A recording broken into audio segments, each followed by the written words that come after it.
सोमवार यानी 1 जुलाई से भारत में नए आपराधिक कानून लागू हो गए हैं और इसी के साथ ही ब्रिटिश काल के आपराधिक कानून खत्म हो गए।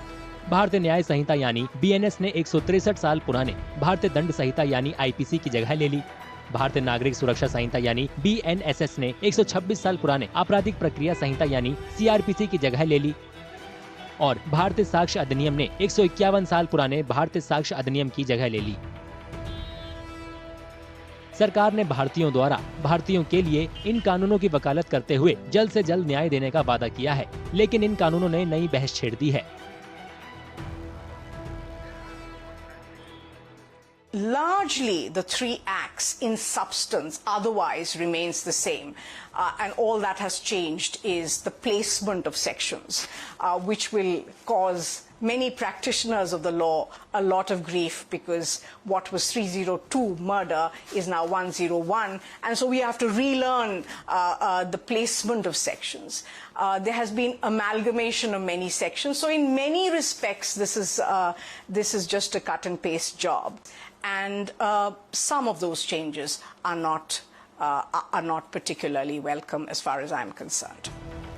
नए आपराधिक कानूनों में भगौड़े अपराधियों की गैर मौजूदगी में भी मुकदमा चलाने का प्रोविजन है।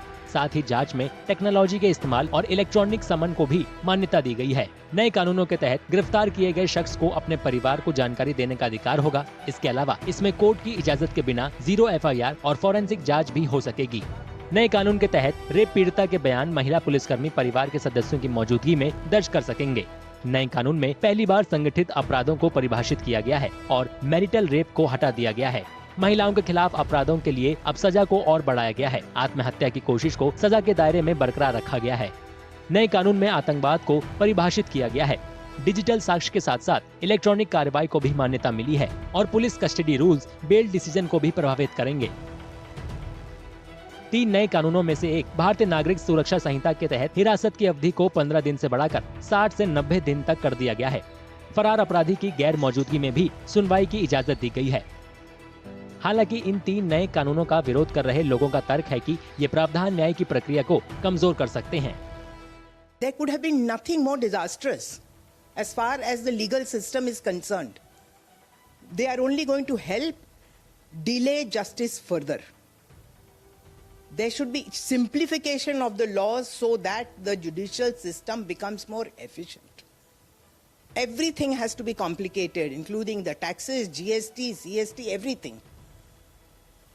I have power. I am the king. I can do anything. That's all they're trying to prove. What are they trying to prove with this amendment? भारतीय नागरिक सुरक्षा संहिता के कुछ प्रोविजन है जो कि पूरी तरह से फंडामेंटल राइट्स को वायलेट करते हैं। 187 सबसेक्शन 2 और 3 है जो BNSS का, वो रिमांड के बारे में बताता है कि अब नए कानून में पुलिस 3 दिन का रिमांड मान लीजिए लेती है पहले, उसके बाद एक्यूज्ड को जुडिशियल कस्टडी भेज दिया जाएगा, उसके बाद फिर वह और रिमांड ले सकती है और ये प्रोसेस इन टोटल 30 डेज का हो सकता है रिमांड का। और इस रिमांड को 60 डेज, जैसा कि ऑफेंस है, मान लीजिए मजिस्ट्रेट ट्रायल है तो 60 डेज के अंदर चार्जशीट फाइल करना होता है, या सेशन केस है उसमें 90 डेज के अंदर चार्जशीट फाइल करना होता है, तो विद इन 60 डेज और 90 डेज में ये रिमांड कभी भी ले सकती है। और यह पूरी तरह से वायलेट करता है फंडामेंटल राइट्स को, क्योंकि इस दरमियान अक्यूज्ड अपनी बेल एप्लीकेशन या बेल के लिए डिमांड ही नहीं कर सकता और ये इस तरह की आर्बिट्ररी पावर है कि इस पे कोई चेक भी नहीं कर सकते। पुलिस जब चाहे इसको मनचाहे तरीके से एक्सरसाइज करेगी। इन 3 नए कानूनों की जो लोग आलोचना कर रहे हैं, उनका तर्क है कि नए आपराधिक कानूनों में इस्तेमाल की जाने वाली भाषा हिंदी में है, इसलिए गैर हिंदी भाषी राज्यों के लिए इसमें मुश्किल होगी।